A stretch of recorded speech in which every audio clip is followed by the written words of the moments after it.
Hi, this is Michelle from the Happy Mind, Happy Life podcast, and I am extremely grateful to have been working with Kim. When we started working together, I knew I wanted to grow my audience, but I wasn't sure how, and I didn't realize how much impact small strategic tweaks could really make. And Kim helped me refine my messaging just by adjusting like my titles and descriptions and make subtle shifts that literally improved my visibility to the point where I have tripled my listeners over the course of just a couple months. And nothing felt overwhelming. Nothing felt forced. It all just aligned with my brand and what it is that I wanted to put out there. And yeah, I'm so thankful for her guidance and the momentum that we've created together. Hello there, beautiful women. It is Kim Parkinson with Podcasting for Your Spiritual Business. And today I am pulling an old coaching call out of the vault. I actually recorded this in September with Laura Comack, and we are expecting a blizzard this week. And I thought, you know what? I'm just going to make it easy for myself and send you off with a coaching call. I have a couple of these in the bank. I like to keep them so that for special occasions like this, where I might need a quick little episode to be done. And this one fits the bill. It has a little bit about visibility and a little bit about production too, and a little bit about guesting. So there's a little bit of everything in this episode. So it's a real coaching call that I had with Laura. She is the host of Be Bold, Make Waves. And we dive into what happens when your podcast is heavy, inconsistent, and maybe unclear, and how to shift that from an interview overload into a true authority building content. And let me tell you, I have recently just taken a look at her. Now, I did a call with her previous to this call. You'll hear about that. She helped me with some email marketing, which she was absolutely amazing at. If you are interested, I am going to put her link to her website in her show notes. And her podcast is still out there for the world to hear, although she still has not done any additional episodes. But you'll hear a little bit about why she has decided to take a step back from that. And yet she still has those out there. So they're good forever. They're evergreen. So go take a listen, give her some love, and hopefully you can pick up some nuggets from this coaching call with Laura. Welcome, Laura. Could you tell me a little bit about your podcast, the name of your podcast, and your business? Yeah, absolutely. Thank you so much, Kim. So my podcast is called Be Bold, Make Waves, and it is inspiring stories of female entrepreneurs who are talking, like we go deep into some of the struggles along the way. We talk about the wins, the struggles. I'm big on celebrating, but I'm also big on really having those clear conversations that not everyone wants to have, because business is not all sunshine, lollipops, and rainbows. Like it is tough to be an entrepreneur. And so I really love to get into those deeper conversations with my guests on the podcast. Beautiful. And now I know you haven't been doing it recently. And could you tell me how many episodes you did have? Do you remember? I believe I was around 82. Ooh, nice. Congrats. That's great. Are you thinking about restarting it? I've toyed with the idea kind of back and forth. I will say one of the things for me is I know how to do podcast production. I did it for clients for many years. And so for me, there was a very low entry to starting my podcast because I knew what needed to be done. But just the amount of time that it was taking, and I wasn't getting a lot of downloads. I wasn't, everyone's like, well, who's your audience? I'm like, well, what does your audience want to hear? I'm like, I don't know. They don't reply to anything. Like, I don't know who's listening to it, which I say that, although sometimes I was getting people who would tell me, they're like, I listen every week. I started doing income reports, which was really fun I love when other people do them because I loved, again, to see the behind the scenes, because I think there's a lot that it looks, like pretty Instagram, and there's a lot going on behind the scenes that not everyone sees. And so I love that transparency of it and being real. I'm a very authentic person of like, I will tell you like it is. And so I enjoyed doing them, but they were so time consuming. And then it was in 2024. It was the start of the year, and I was not reaching, like every month I'd be like, here's my 3 goals for next month. And like, I didn't reach those goals. I didn't book those clients. And like, my income's going down. I'm like, this is depressing for me. Like, it was hard for me to really dive so deep into those numbers when they weren't good numbers. And so I was like, I can't do this. It's taking too long. And it was a lot. So that was a big answer to your No, that's okay. Yeah, absolutely. So we're going to tackle a problem that you have today. Tell me, if we were to wave that magic wand, what would you want to tackle? What would the first thing be that you'd want to tackle around your podcast? I feel like because I made it very interview focused. And I think that was part of the problem is I wasn't necessarily establishing myself as an authority because people were just coming for interviews, and I used it as a connection strategy, but then I didn't have a follow-up to really continue to build that relationship with people. And I think where if I could go back and change things, or if I could do things different going forward, would be having more solo episodes to help show myself as the authority in the space of email marketing that I am, and talk more to those people, and then bring in guests as needed, but not have it be so interview focused. More, here's why I am the authority and why you should hear what I have to say and all my thoughts. I love that. I 100% subscribe to that. My philosophy around podcasting is maintain your authority. You should have at least 75% of your content should be you maintaining your authority, showing your authority. So that could be solo episodes, that could be coaching episodes, coaching style episodes where you're coaching someone with your 20-minute discovery call and recording that. And then basically you are publishing that as not an interview, but as a coaching call on your podcast. Could you turn, instead of it being like the front-facing offer of being like, hey, we're getting on a 20-minute laser-focused strategy session, which I do. Could it be, hey, would you be interested in being interviewed on my podcast where we will do a 20-minute laser-focused strategy session? You answer some questions. I go through my findings.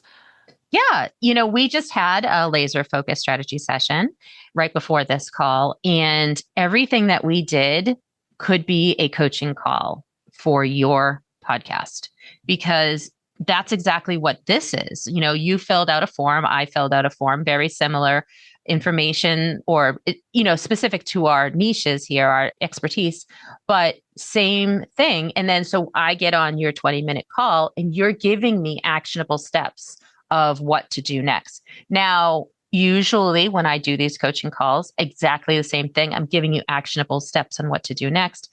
And then I usually cut it off and I do some sort of different ending when it comes down to like the pricing and what you're offering and things like that.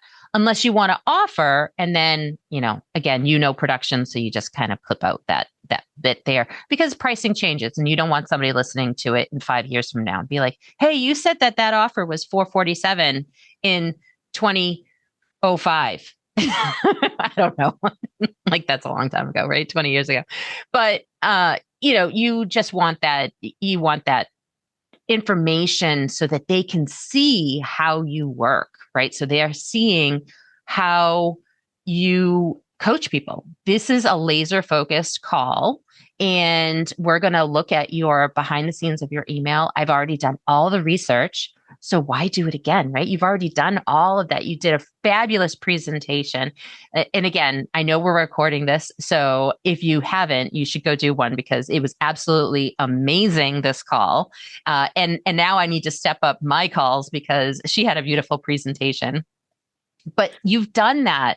So why not turn that content that you're doing, record that, and turn that into a podcast episode, and then be like, this is how I work with people. This is where you start. This is how I explain what needs to be done. And everybody's got a nuance, right? We talked about, I have some offers that I never talk about. I don't use my affiliate links as much, but maybe other people have other things. Maybe they're not posting newsletters weekly, or maybe they're not posting them at all. Maybe they have nobody, right? So everybody that you're going to meet and is going to have that laser focus call is going to be just a little bit different. And so everybody gets that idea of, oh, that's how I work with Laura. I love that. Yes, I want to go work with her. And then they walk into your world and there's a connection, right? So I love that idea. Can I still get away with it not having to be like a weekly, every single week I'm putting it out? Like in the podcasting, the world of consistency, because like in the world of email marketing, you need to be consistent. Like because that's the thing that, again, was my struggle, was like, because it is time consuming to do podcast production. It's not just a little like, boop, and we're done. There's graphics, there's all, there's the descriptions, there's all, again, I stopped doing mine right as AI was like ramping up. Mm-hmm. I'm sure there's a lot of things that would make it a lot easier now, but it was a time consuming process for me. So let me streamline this for you. If we were to hone in on your podcast name and use some keywords in there, and you gave me some, because you're actually saying that this was inspiring stories about women. You're talking about women's struggles. You don't have to change the name, but just add an extension on with some really great keywords. And then I did notice in your description, you start your description with welcome. You want to start your description with SEO keywords, with a keyword about there, right? So one, the podcast players pull from your podcast name. So we want to use some keywords. Then it looks at your podcast description, the actual description of the show. We need more keywords in there. And then each of the episode titles need keywords or something that sparks curiosity. How to, top 5, could you, would we, something like sparks curiosity. The show notes, unless you're using them on your website, not even needed. On your website, I would put a link to the episode, which you can get populated automatically. And then I would just drop the transcript so that it can be crawled by web crawlers. And that's it. I wouldn't even, the show notes are for your listeners to kind of like take a look at. And I would only put one link in there, 2 maximum. Like that's it. Because again, let's face it, we're listening in the car to a podcast. You don't even see the show notes. You don't see them. You don't see the link. So unless you go back to it, like they're on to the next episode of somebody else's podcast, maybe, or something else. So I would just leave it very bare bones basic as far as the show notes. And audiograms are dead. I wouldn't even bother with those anymore. I actually just stopped them within the last 2-3 weeks. I tested them all summer long. They're dead. Like legitimately, Instagram was telling me I got 10 views and 100% like move on rate or whatever it was. I was like, yep, dead. Okay. Carousels are good. But again, if you don't have the time, no worries. What I do is after I record an episode, when I go back and I do any kind of editing in the episode, I then pick up my phone after I'm done and I do a reel and I'm like, I have this episode dropping today and and I say whatever it is, this little bit, I save that so that when the episode starts dropping, I put that out right away. So it's so streamlined. No more intros, no more outros. Do it automatically. Like just do it as you do the interview. Now, so I know that this one here, we started by saying hello and all of that. When I go edit it, I will actually just do a 30, 45 second snippet, explain to the audience who you are, a little bit more about you and why we had this conversation, that it's a coaching call, but it's so simple, so easy. And then that's it. I don't bother with recording all the intros anymore. I do have an outro that I leave on there just, because it's already done. So I did it, but as easy and streamlined as possible.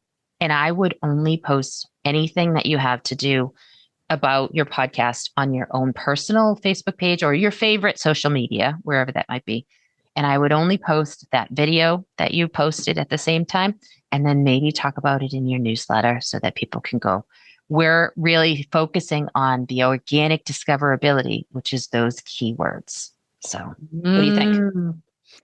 Interesting. So I will say in terms of like, I never typically do a new intro. I have my intro and my outro that are, I've re-recorded them like maybe 3 or 4 times over the years I was doing it. Mm-hmm. But other than that, they just stay the same. And then I would just roll right into my interviews or my solo episodes. I'm horrible about like bullet points or I will go off the cuff and I'm just not that person I don't know if it's I'm not that organized. I just sound robotic if I'm trying to read off a script or anything. So I will have no problem going off the cuff and just maybe having a couple of like, hey, Laura, maybe talk about this. So I love the idea of the coaching calls because that really showcases my expertise versus just me interviewing someone and talking about them. So that's brilliant. And then, my question to you would be in terms of like as SEO rich, like title. So looking back on the call we just had for the laser focused strategy session that we did together, what would be a title you would do for that? Would you talk about like podcasting? And I'll stop talking and let you answer my question. No. So you already have a name for your specific call. So my call for these is a podcast growth clarity call. Right. So you already call them a laser focused tech call. Is that what it was? I'm so sorry. Yeah, strategy call. Laser focused strategy session. So, but because you are specifically talking about email, I might actually add in newsletter support, email marketing, something along those lines, because that's what the call was about. But if you have other calls that you do, then add in those. So it's like website support. I don't know whatever it might be. Maybe you have podcast support, right? So podcast production support. I don't know, other choices that you have, but I would introduce that in the first, 15, 30 seconds. And I would just say something like, I had this amazing call with Kim and she did my laser focused email marketing strategy call. And if you are interested, I would love for you to join me. It's the big button on the front page of my home website. And that is and then just give that. And so here's the call. And it just goes right into it. And then it starts with, hey, Laura, hey, Kim, how are you? How was the day? It was beautiful, all that. So yeah. Does that help you? That does. So, and that's helpful to know because I was thinking in my mind that from an SEO rich that it would need to talk about, we talked on the call about podcasting, how you are a podcaster. And like, we talked about that. So in my mind, I was thinking that needed to be in there and not the focus on my keywords. Yes, you could put, because we specifically you talked to a podcaster, right? You talked to somebody like that. You could say email marketing I understand now. So you're looking for the title of the actual episode. So I would say it has to have some sort of keywords regarding email marketing, but you should, because you talk to a podcast growth coach or something, you could talk to something along the lines of podcast, growth, podcast producer, something like that to try to pull in those. The thing with the word podcast, and I struggle with this because my name of my podcast is Podcasting for Spiritual Women, is everybody and their mother seems to have the word podcast in their title, even though they shouldn't, it is. So for me specifically, if you were to do that, you might want to use like a different word for this or something like this. So maybe something about struggling with sales, struggling with replies. You know what I mean? Because that's what we talked about. So email marketing, struggling with replies to your email. Listen to this coaching session. So we could definitely tweak it, but something along those lines. Go to my pain point and talk to that, because the word podcast is so oversaturated in that department. Now, if you were to talk to somebody else and they were talking about maybe marketing, again, it could be, but maybe it's niched marketing. So you could definitely use that in your title. So you can definitely play around with it. And the beautiful thing about a title is if you don't like it and it's not getting the downloads, just change it. It's okay. Because here's the thing, if you change it, first of all, somebody that's listened to it, right, it's going to say finished on their device because they've listened. And if they didn't listen to it, one could hit different. It could hit differently the next time they listen to it. Or two, they could be just in perimenopause and just be like, I don't remember hearing that. So perfect. So you're good. One other thing I want to ask you about that you mentioned was about that you don't need any sort of show notes. Yeah. And so the thing I would always do is I would put, like, my show notes were pretty basic. I wasn't really talking much about what we talked about. I would always do the bio that I was given of the person I was interviewing. And then I would put in any links that we discussed. So if I referenced back to a different podcast episode, if we talked about any tech or tools, a link to their freebie, a link to their website, if they have a podcast and they talked about it, I would put all that in my show notes and on the website. Like on the website. So let me ask you, are you a podcast listener? Mm-hmm. Have you clicked on any of those links? Mm-hmm. Have you clicked on all of those links when you go to somebody? Or do you just choose one? I listened to a podcast recently and they were it was not on topic, but it was like, tell me something that you're loving, and she was obsessed with this app. And I'm like, I like stopped my walk with the dog on the beach and opened up the phone and went and like dug around till I could figure out how to find that link in whatever the podcasting thing is, iTunes or whatever it was, and found it and downloaded it, and then was like, couldn't get to download because I didn't have good internet on the beach. And it was this whole thing. And now I still can't really figure out how to work the magical app that she talked about. And I'm like, and I don't even remember what the podcast episode was or who it was I was listening to. I'm like, I want to go back and see what they said about it. So that's actually a perfect example, because what they should have done is maybe just sent you to their website. So to the website where there was maybe the notes for the podcast on there, the transcription right there, because you could have saved that to your phone. So rather than downloading the app right away, it would have opened the blog post or whatever to that. You could have still listened to the episode, so you still have that, but it's open in your Safari or your Chrome or whatever you're using. And then all those links are there, or the transcript is there, and you can, scroll through the transcript and say, oh, that's the name of the app, and go grab it. So unfortunately, they did you a little dirty on that, but we can learn from that and know that was a struggle, and you don't want people to struggle. You want them to be able to find that right away. So go to this one link, my website, and don't send them to their website, send them to your website, and then link out. Backlinks matter, right? And then send them to, have those links there. So that would be maybe that additional step that you'd be like, oh yeah, I know I'm trying to reduce the steps, but I don't think it would happen every time because you're not going to have as many guests on. Yeah, that's very true. So it would only be, once a month or once every 6 weeks or so that you do that. So, because I wouldn't necessarily do it for coaching calls, right? I would maybe mention who was in my show notes, but I don't always link to their podcast. Most of the time, it's because while they're working with me, they actually changed the name of their podcast to something totally different, so people can't find it anyway.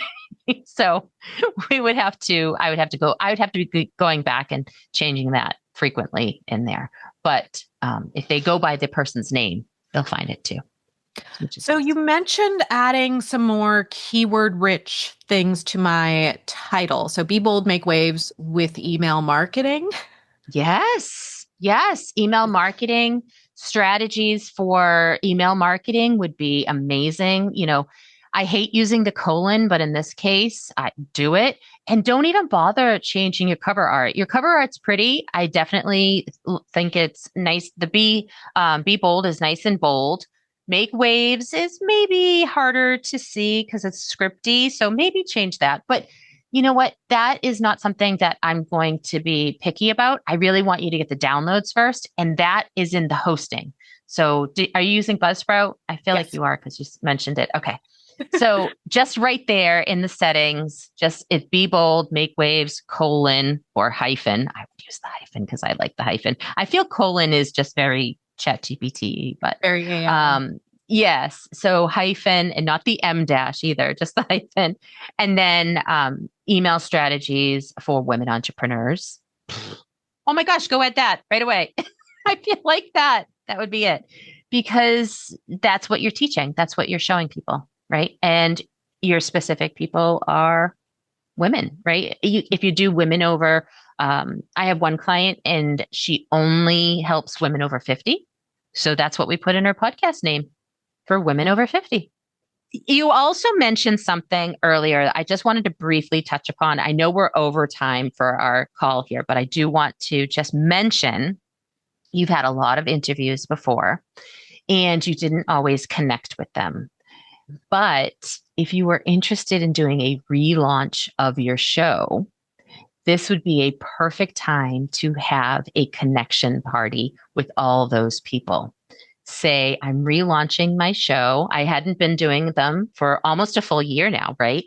I'm relaunching my show. And so I would love for you to join me in this connection party where we can, have a little one-on-one if you wanted to, or maybe you could have a little, you could do one of two things. You could have a big Zoom call, right? Where everybody's on it and just do one giant thing just to reconnect. Or you could be like, I'd love to talk to you for 10 minutes, record that 10 minutes, and then put it out as like a couple of different episodes where you're like, this was our connection call.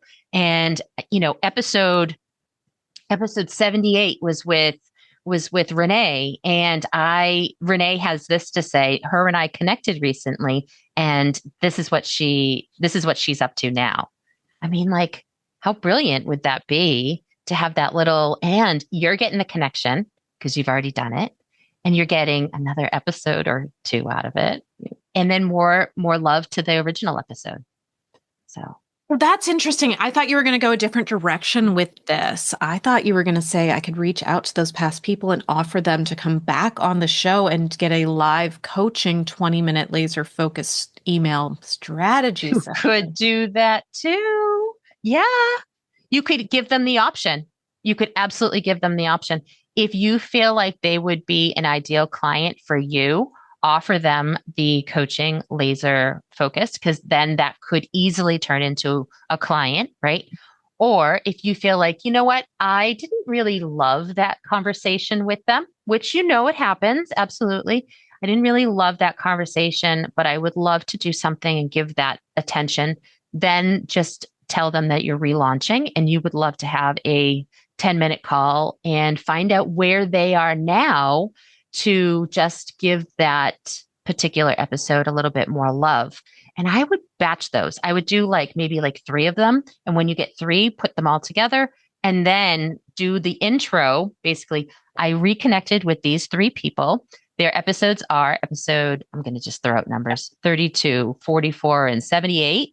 And I reconnected with them. Here is where they are now. I invite you to go listen to those episodes and then just start in, be like, hey, how are you? How have you been since episode 32?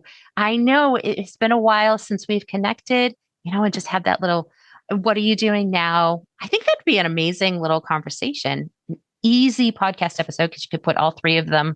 You can put 3 of them together. That'd be a half an hour episode or thereabouts, and then also send people back to those episodes for a little extra love. I love that idea. I think that's fun. And because also I had some great guests. I mean, I had a lot, it was like a party. I'm such a connector. I got all my friends to come on and chit chat and we had a great time. I love that. Yeah. But that there are going to be those people that are like, I'm not really interested in the laser call. I'm not doing that anymore or whatever. And that's when you say, okay, well then I would love to have you on just as tell me where you are now. And we're going to give that old episode some love. Do you mind? And usually they're like, okay, 10 minutes. All right. Yeah, I can give you 10 minutes. And then you never know. They still might be like, you know what? I forgot how much I love you and how much I want to work with you. So let's explore that. You just never know. So Yeah. I think that'd be a great option for you to reconnect with them. I think that's a fantastic idea. Oh, Kim, this was fantastic. You gave me so many ideas. The wheels are turning. Excellent. Excellent. Well, thank you so much for being on today. Is there any other questions that you have for me today? I think I got in all my questions. Perfect. Thank you so much for listening to this episode of Podcasting for Spiritual Women. If you would like more strategy and tips and some tricks on how to make your podcast better, I recommend that you join my newsletter list. You can find that at kpcreativemedia.com/newsletter. Until next time.